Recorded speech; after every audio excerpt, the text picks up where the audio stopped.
శాపమే పాపము. అవ్వ ఆదాము ఆజ్ఞను అతిక్రమించారు, పాపం వచ్చేసింది. ఆ పాపం ఏం తీసుకొచ్చిందంటే ప్రియులారా, శాపాన్ని మోసుకొని వచ్చింది. ఏం తెచ్చిందండి?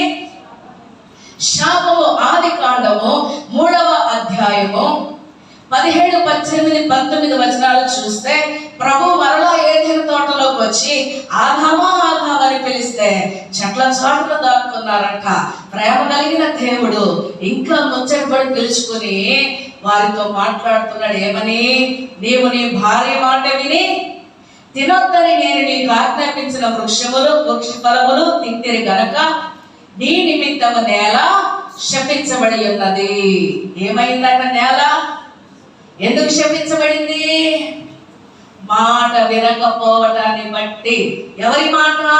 సృష్టికర్త అయిన దేవుని మాట, దేవుని ఆజ్ఞ వినలేదు కాబట్టి ప్రభు చెప్తున్న మాట ఏంటంటే, తినవద్దని నేను నీకు ఆజ్ఞాపించిన వృక్ష ఫలములు తింటిరి గనక నీ నిమిత్తము నేల శపించబడి ఉన్నది గనక ప్రయాసముతోనే నీవు బ్రతుకు దినములన్నీ దాని పంట తిందువు.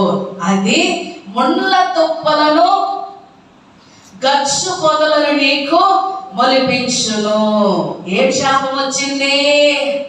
అప్పటి వరకు నేల ఎంత అద్భుతంగా ఉందంటే భూమి మీద ముళ్ళు లేవు, ముళ్ళ చెట్లు లేవు, భూమి చక్కగా మహిమతో నింపబడింది. అప్పుడు ముళ్ళు లేవు, గచ్చు పొదలు లేవు, ఎండిపోయే చెట్టు కూడా లేదు.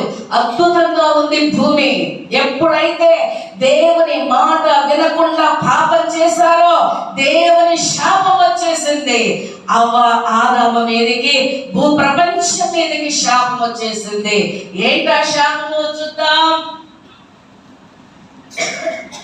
నీ నిమిత్తము నేల శపించబడి ఉన్నది, ప్రయాసముతోనే నీ బ్రతుకు దినములన్నీ దాని పంట తిందువు, అది ముళ్ళ తుప్పలను గచ్చు పొదలను నీకు మొలిపి